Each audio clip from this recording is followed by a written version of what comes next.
Buenas noches. ¿Qué seudónimo quieres que utilicemos al principio de la conversación? Goldberg. Goldberg. Vale. Arrancamos en la orilla esta entrevista, nos despediremos en un faro y pregunto siempre a mis invitados la relación que tenéis con el mar. ¿Cuál es la tuya?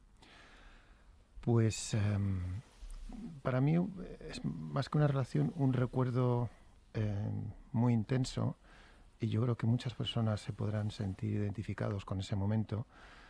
Yo recuerdo después de la pandemia, que fue un momento durísimo para todos,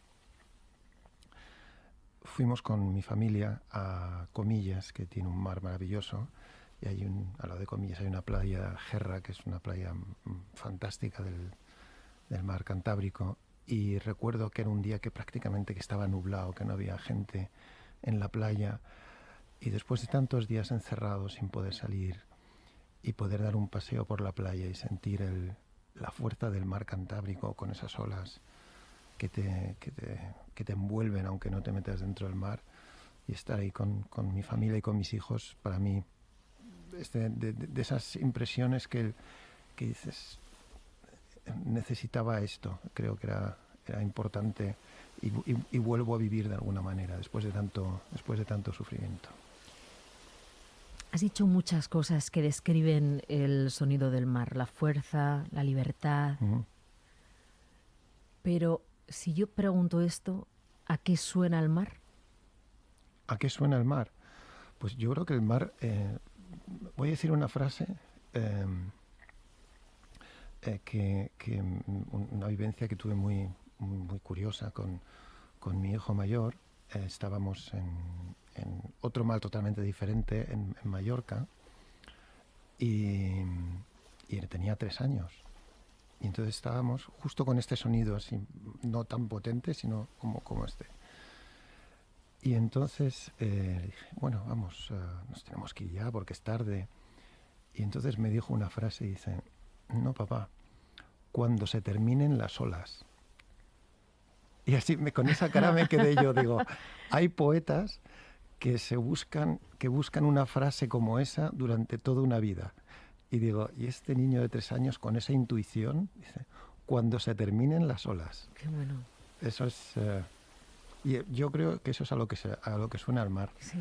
Al infinito. Al infinito. Al infinito, aquello que está más allá, aquello que es algo que al fin y al cabo todos somos capaces de sentir, pero muy pocos son capaces de describir.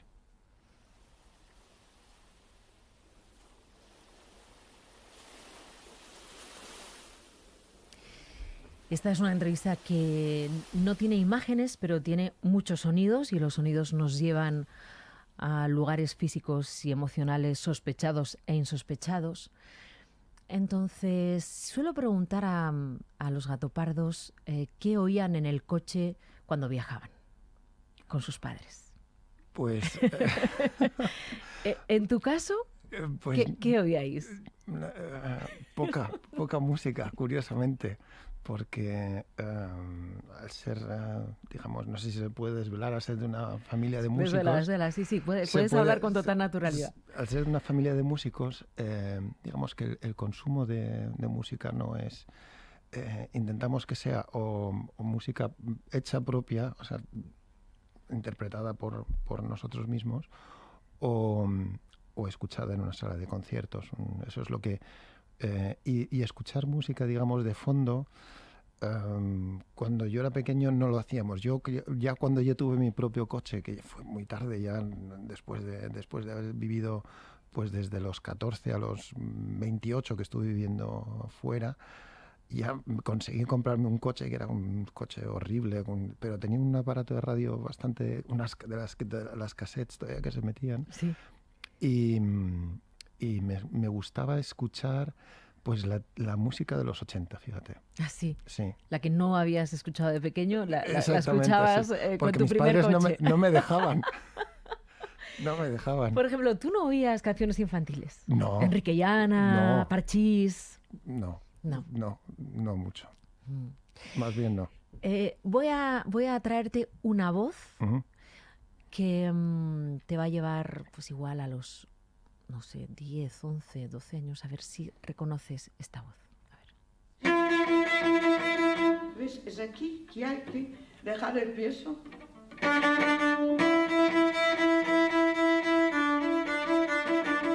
Tú haces... ¿Qué haces aquí?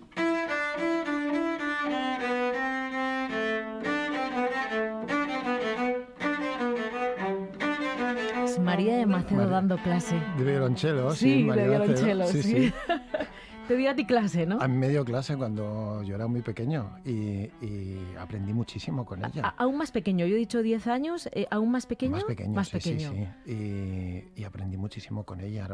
Ha sido profesora de grandísimos chelistas aquí en España y con su marido Elías Erizkuran, que hizo una labor fantástica como violonchelista. Ella es una profesora muy importante dentro de lo que ha sido el desarrollo de los jóvenes talentos en España. ¿Ella fue tu primera profesora de un instrumento?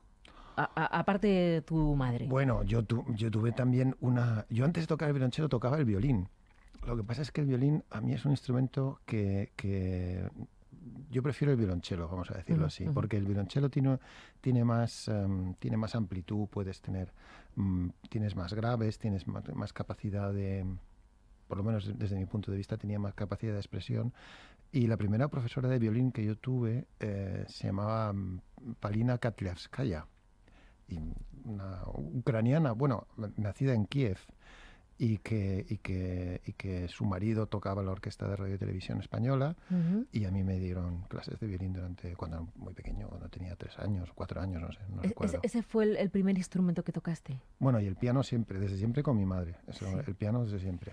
¿Es verdad que tú tocabas a 4 manos con tu madre?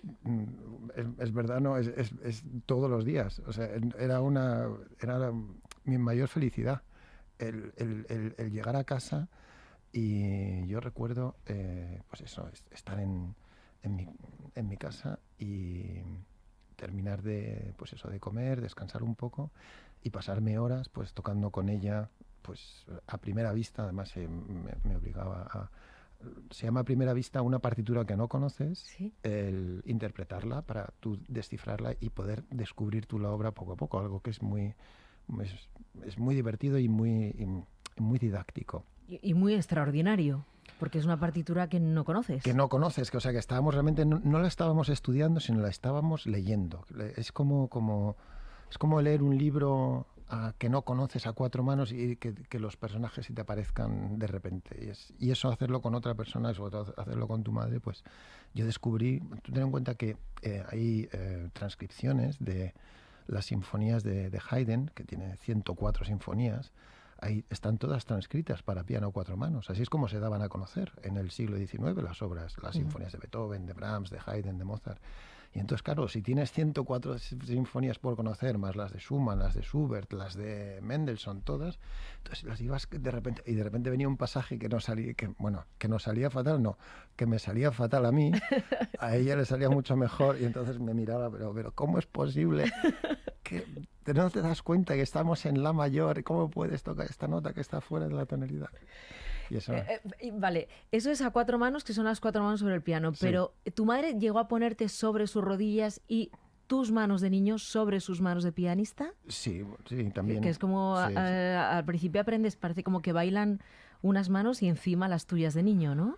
Bueno, mi madre era muy estricta y ese tipo, digamos, de pedagogía, ¿cómo decir?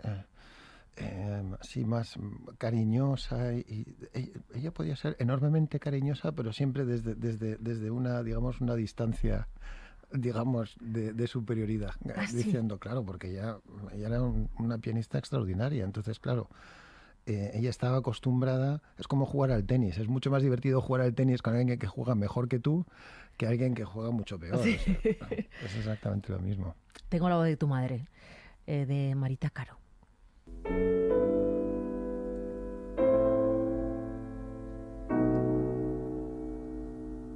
Te pones ante lo que estás tocando y todo aquello lo tienes que recrear. Y entonces tienes que recrear aquello, ya lo llevas metido en ti, Y entonces llegas allí y te da lo mismo que sea Beethoven, que sea Falla o que sea Cristóbal, ¿no? Entonces llegas allí y lo que haces es aquello que has trabajado durante mucho tiempo, porque realmente para presentarte ante el público tienes que estar en unas condiciones de haber trabajado, yo por lo menos necesito trabajar mucho, necesito estar muy concentrada y necesito mucha tranquilidad para salir allí y dar. Y te da lo mismo, no necesitas un estado anímico distinto para tocar Beethoven o tocar Brahms. Es una entrevista que le hizo Ángeles Caso en el 91. ¡Qué voz tan dulce! Sí, pero la cuestión es lo que dice. Sí. No estás fijado, dice, sí. Vamos a ver. Sí, aquí no da igual como es trabajo y disciplina. Exactamente, eso es lo que yo te decía, que puedes ser una persona muy buena y muy cercana, pero vamos a estudiar y a tocar las cosas bien, que eso es lo que al final cuenta y lo que el público pide. Desde el principio has dicho, al tener dos padres músicos, sí. ¿no? Tu madre la pianista Marita Caro, tu padre Cristóbal Halffter. ¿Tú te sentiste en algún momento validado para hacer otra cosa que no fuera dedicarte a la música? A ver, mi madre intentó de una manera bastante insistente en que yo me dedicase a otra cosa, aunque después tocábamos mucho y disfrutábamos mucho. Yo me fui interno a Alemania con 14 años y después conseguí el acceso a una universidad de economía. Disculpa, cuando vas interno a Alemania, a un colegio de Alemania, sí. ¿Vas a un colegio normal o a un colegio para músicos? ¿O qué no, era un colegio, digamos, donde se formaba... es un colegio bastante especial, es donde también estuvo la Reina Sofía en ese colegio, pero también estaban los hijos de Thomas Mann. Es un poco donde estaba, digamos, la intelectualidad que se quedó perdida, digamos, en la República de Weimar. Fue creado durante la República de Weimar, fue prohibido durante el nazismo porque el fundador fue Kurt Hahn, que era un pedagogo muy importante alemán, y fue el primero que creó, y que fue del que creó después Gordonstoun, donde fue ahora el rey Carlos, el famoso internado donde... ¿Ha ido el Carlos de Inglaterra? Carlos de Inglaterra, y que lo pasó fatal, pues es el creador de ese colegio fue el mismo al cual fui yo, que es un colegio súper estricto. Súper estricto, ¿no? Muy estricto. Que creo que además te enseñaron a pelar patatas, pero bien, ¿no? Y a cocinar. Sí, bueno, yo sé cocinar, teníamos un equipo de bomberos, tenemos un equipo de atención civil, tenemos un equipo de sanitarios, y tenemos que hacer un servicio a la sociedad, siempre. O sea, por las mañanas teníamos unas...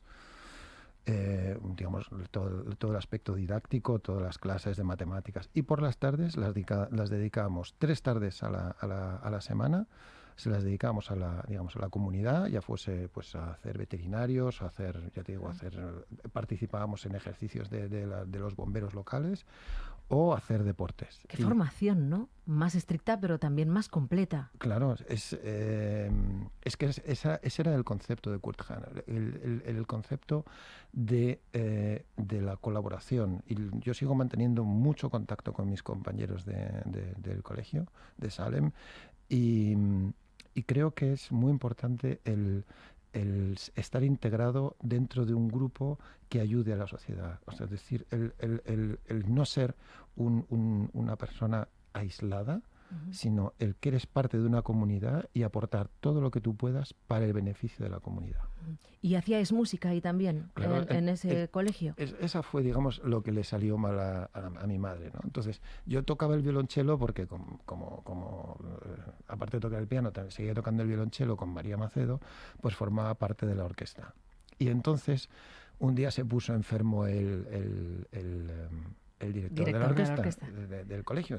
Tocábamos obras de Bach y entonces, bueno, pues lo hago yo. Esa es la típica cosa de cuando tiene 16 años, pues la dirijo yo. Y entonces ahí fue cuando empecé a adquirir práctica. Pues esto de dirigir una orquesta es muy interesante, y aunque eran mis compañeros y pues seguramente tocaríamos bastante mejorablemente, pues al final conseguí adquirir una experiencia.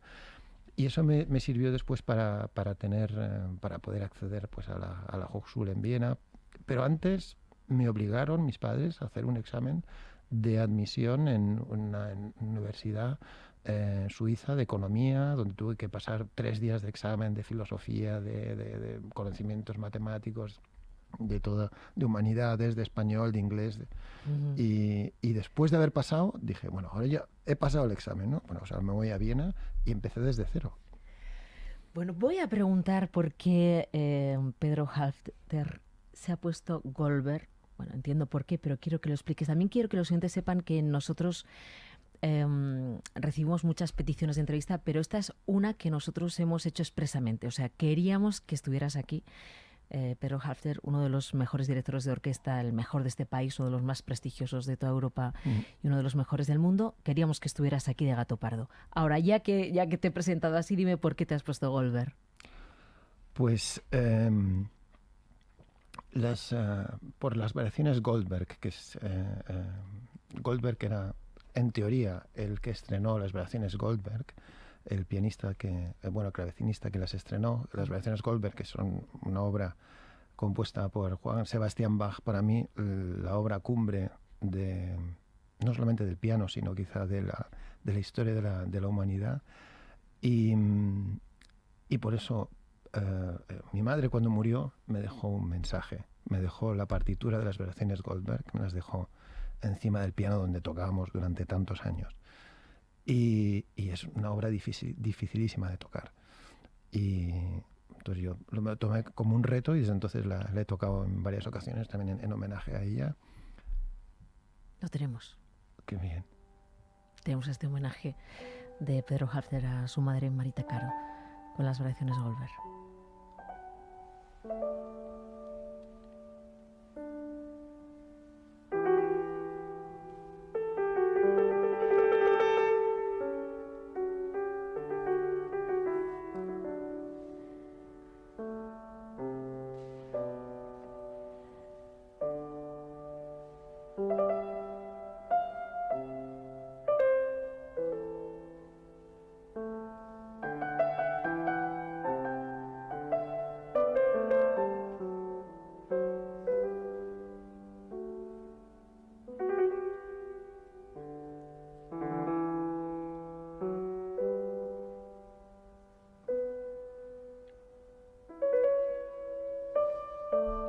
Esto es en Villafranca del Bierzo, ¿no? En León, una tierra a la que estás muy apegado, aunque naciste en Madrid, Sí. Porque de allí era tu madre. Exactamente. Y hay una parte que os une, yo creo que a toda la familia. Bueno, los 200 años de vida musical los vamos a resumir en tu madre y en tu padre y en ti, que es el compromiso. ¿Estáis comprometidos? Esto que has dicho, estar comprometido con la comunidad, esto que nos cuentas que pasó en aquel colegio de Alemania, eso luego tú también lo has llevado a gala. Para mí, lo que intento es el privilegio que yo he tenido en nacer en una familia con unos padres que me han dado esta educación, es intentar transmitirlo a aquellas personas que están a mi alrededor. Y por eso yo he creado un festival que lleva el nombre de mi madre, porque ella de allí. Después el Bierzo es un lugar maravilloso, a mí me encanta, no sé si conoces el Bierzo. Sí, lo conozco. De hecho, he hecho el Camino de Santiago y pasé por ahí también. Bueno, pues sí. Estás invitada cuando quieras a pasar por Villafranca, a venir a alguno de los conciertos que hacemos todos este verano. Y además yo lo que quiero, o sea, mi sueño es que eso se convierta en un centro musical, en un centro cultural, que el Bierzo sea un lugar especial, conocido por una naturaleza maravillosa, pero también por una herencia cultural que viene desde el siglo XV prácticamente. Entonces, mi idea es cada año ir creciendo. Y te voy a dar una pequeña primicia, que el año pasado conseguimos hacer la novena de Beethoven en el festival que hacemos. Y este año vamos a hacer por primera vez una ópera representada. Vamos a hacer La Traviata. ¡Anda! La Traviata, en Villafranca del Bierzo. Un pueblo de 4.000 habitantes. ¿Y vais a hacer La Traviata? Vamos a hacer La Traviata. ¿Es en verano cuando lo hacéis? En finales de julio. Porque es un festival gratuito para los vecinos o Bueno, no.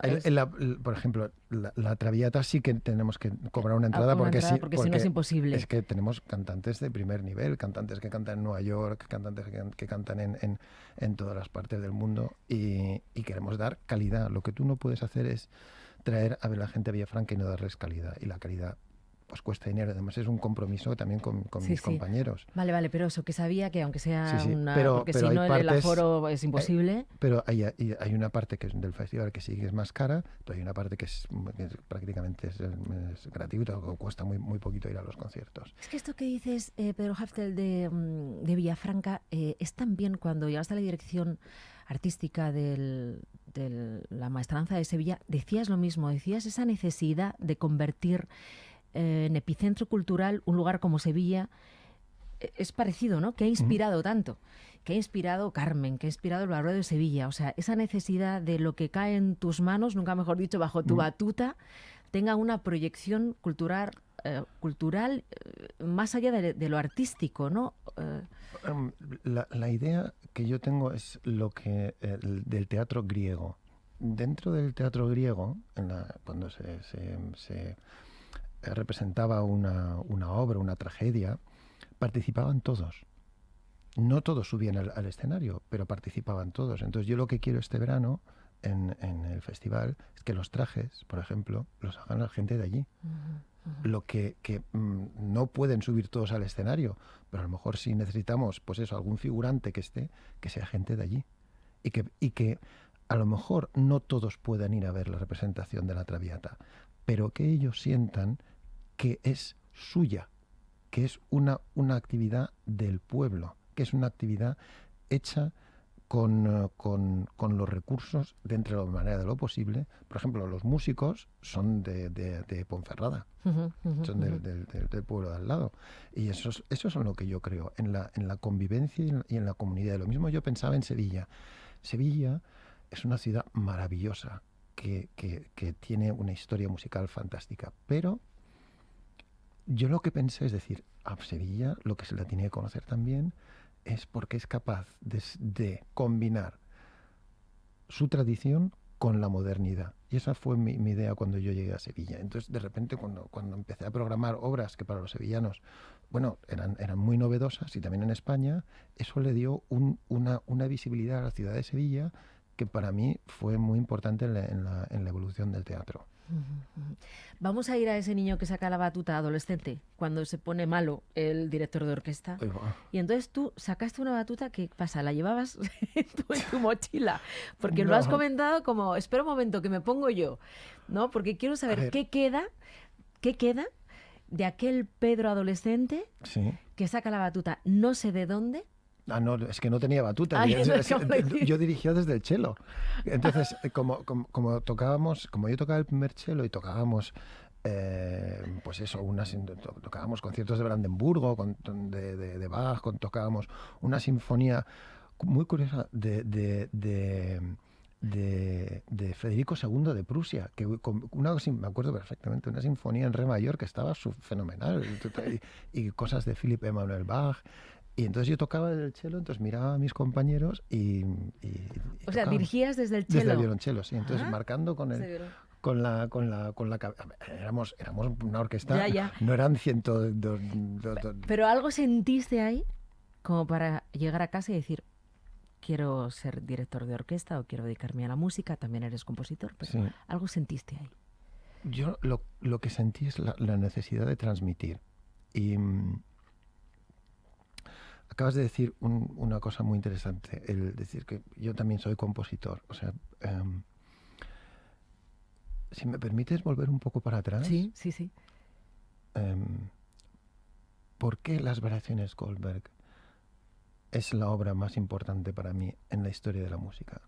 Para mí hay 3 tipos de obras de arte. No quiero decir Dios, vamos a decir el sonido del mar absoluto, ¿no? Digamos, aquello que infinito, es lo innombrable, ¿no? Bueno, pues están aquellas obras que lo intentan imitar, ¿vale? Esas para mí están en el nivel más bajo. Después están lo que se llaman las obras que son didácticas. las obras didácticas que te enseñan a acercarte a escuchar aquello que es innombrable. Y después están aquellas que están tocadas por el espíritu. O sea, la inspiración viene de la palabra espíritu. Y tú cuando tocas las variaciones Goldberg, esas variaciones Goldberg tienen los dos estadios superiores. ¿Por qué? Porque es una obra que es didáctica, que te enseña a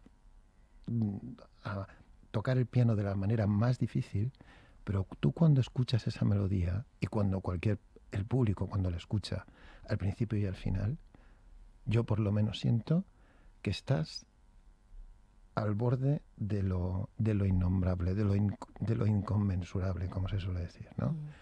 Y eso es lo que yo busco. Volviendo a la pregunta, eso es lo que yo busco, y yo creo que de una manera no sé, inconsciente, eso es lo que yo buscaba cuando cogí el arco. Dije, me pongo yo, ¿no? Que a lo mejor en ese momento no eres consciente, pero eso es a lo que aspiramos todos los artistas. A buscar ese momento y a buscar esa sensación que está dentro de nosotros, o no sabemos si está dentro de nosotros, pero que todo el mundo alguna vez la ha sentido. ¿Y cuando compones también? ¿O cuando compones sobre todo? Cuando compongo, a ver, el hecho de componer a mí no, sinceramente envidio profundamente a aquellas personas que son capaces de sentarse y escribir un libro con total tranquilidad y se ponen a las 8 de la mañana. La inspiración para mí sí que existe y es una cuestión física. Solamente yo, por lo menos, yo la siento cuando entra. Yo, porque leo mucho, practico mucho, tiro horas delante del piano buscando aquella melodía que quiero que llegue y no llega. Y busco y busco y de repente en el momento menos esperado viene. Y ese es un momento increíble, pero que también tienes un miedo atroz a que se vaya.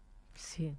O a que no llegue, ¿no? Esa parte de sufrimiento. O a perderla. Es decir, lo tengo y no soy capaz de recogerlo. Y el otro día es que no recuerdo el autor, pero bueno, había un cuento de un escritor que estaba escribiendo una historia que tenía una historia genial, no sé qué, y de repente se interrumpió y la perdió. Y entonces escribió un cuento precisamente sobre la pérdida de ese momento. Pues eso es lo que tienes miedo. Pero no es un miedo, es una ansiedad, es una... perder lo más por lo que tú estás luchando, por tu vida, realmente por tu vida. Eso es lo que va a quedar de ti. El que tú te compres un coche o que tengas eso no va a quedar, pero lo que tú hayas escrito y cómo lo hayas escrito, eso es lo que va a quedar, por lo menos lo que va a quedar de mí. Y por eso el intentar, el coger aquello que has visto y perderlo es lo que más miedo tienes. ¿Escuchas música moderna ahora? Digo, Coldplay, Rosalía. No mucho. No mucho. No, cuando no lo puedes evitar, cuando estás en el taxi o en... ¿Tus hijos? Sí, ellos... A ver, no, yo no se lo prohíbo. Yo lo que les digo, a ver, os estáis perdiendo, si os gusta la música... A mí también me gusta la música pop. O sea, yo no soy una especie como de marciano. A mí la música de los 80 es mucho mejor. Claro, la que tú oías en ese coche. La que yo es mucho mejor. Es mucho... A ver, tú no... Ellos te dirán, no, esa de la del siglo XXI, la que hay que oír. No, de verdad. Yo no sé si tú estarás de acuerdo conmigo, pero vamos a ver. Una canción, por ejemplo, de cualquier grupo, de U2, de Police, tienen una fuerza y siguen, o sea, las pones y te sigues emocionando. Sí, o sea, conmueven, sí. Para mí, y te pones a ver, porque entiendo un poco de música, el autotune yo creo que es lo que más daño ha hecho a la historia de la música en los últimos 5 años o 10, no sé cuánto tiempo lleva existiendo. Bueno, vamos a ir despidiéndonos, pero te voy a hacer, una última pregunta. Tu madre te dejó las variaciones Goldberg encima de un piano, sí, como un gesto de de herencia, ¿no? Ujú. Quiero que las heredes, de alguna manera. Ujú. ¿A quién se las dejarías tú? Yo, Si tienes que dejar... ¿Lo tienes pensado eso? ¿a quién? No, sinceramente, a mí mis hijos tocan el piano, o sea, uno mejor, bastante mejor que el otro, pero bueno, los dos tienen talento. No creo que se vayan a dedicar a la música, Ujú. por lo menos hasta ahora no les veo yo con, digamos, con la intención que yo me veía cuando yo tenía su edad, porque yo practicaba todos los días muchas horas. ¿A quién le dejaría yo las Claro, pero lecciones? no hace falta que pienses en un nombre concreto, ¿A sino, quién? por ejemplo, en alguien que cuando se levante por la mañana, me lo estoy inventando, ¿eh? Ujú. Que cuando se levante por la mañana sienta que no sé qué. O sea, descríbeme el perfil de quien tendría que ser heredero de esas variaciones Goldberg Todo el o mundo, heredera. todo el mundo. O sea, ojalá todo el mundo pudiera escuchar las versiones Goldberg grabadas o sobre todo en vivo, porque es una experiencia increíble escucharla en vivo. Todo el mundo debería de escucharlas. Todo el mundo debería de tomar. Ahora que estamos viviendo, hay tantas movimientos, hay que ir más despacio. No, vamos a ver, pero ¿cómo? Yo sé cómo. ¿Cómo? ¿Cómo? Pues siéntate, tómate 1 hora y media de tu vida y escucha las variaciones Goldberg y después no hagas nada. Tan solo deja, no leas, no hagas nada. Simplemente No mires el escucha. móvil, que es lo No más mires el difícil. móvil, simplemente ten el valor de enfrentarte a 1 hora y cuarto de estar sentado y de escuchar. Y eso lo puede hacer todo el mundo. No es difícil. Son muy complejas, pero dentro de esa complejidad son tan maravillosas, son tan profundas, son tan accesibles. Y yo, ¿a quién se la dejaría? Es que es que me produce esta vergüenza pensar que yo puedo influir en que la gente escuche las grabaciones Goldberg o que la han descubierto a través mío. Pero yo les invito a que las escuchen con calma. Además, ahora estamos por la noche, ahora es un momento maravilloso, pero la oscuridad, el simplemente, cuando hablamos del eterno, el primer momento que tú pulsas las dos notas que van juntas y que son la misma nota pero en diferente octava y aparece una segunda nota, tiene para mí el mismo significado como si es el universo que empieza a rotar y a partir de ahí el movimiento del eterno ya se convierte en imposible de parar. Solamente con esas dos notas.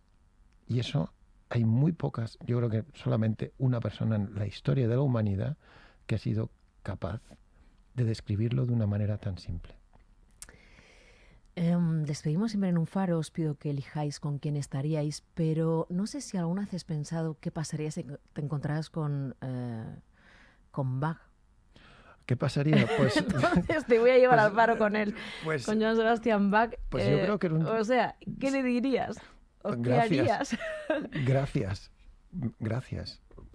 Gracias por haber dejado un legado que hace que la humanidad pueda sentirse orgulloso de algo.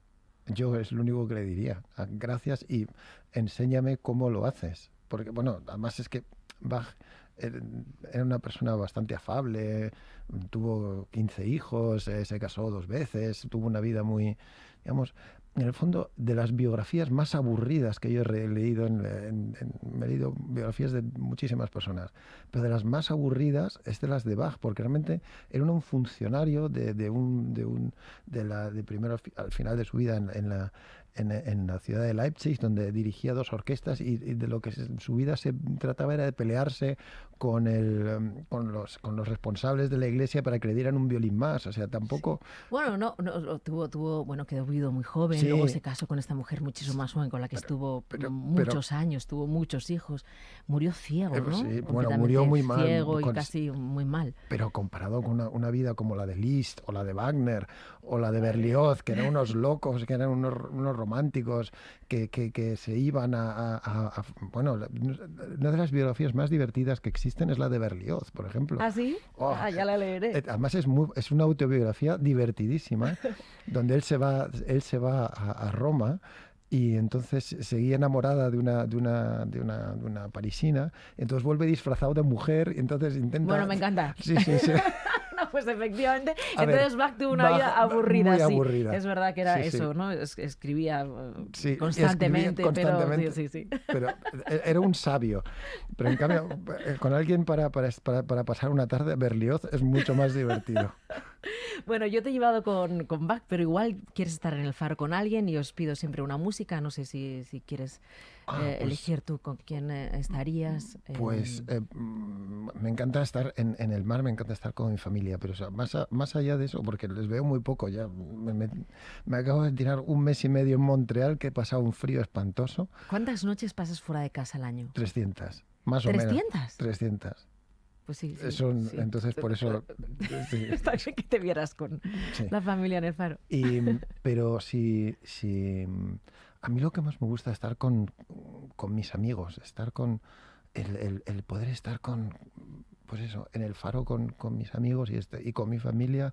Y en el fondo yo me siento un poco como bajo. O sea, mi vida, más allá de los viajes, intento que lo bonito y lo importante y lo bello sea aquello que yo transmito, no como yo soy. Yo me considero una persona normal y que le gusta estar con su familia y con sus amigos y disfrutar del momento y disfrutar de una buena cena, viendo el atardecer. Eso para mí es lo máximo. ¿Y alguna música o dejarías que sonara el mar? ¿O quieres una música para este momento con tu gente? Pues, ¿qué música me pondría? Pues mira, me pondría en el mar,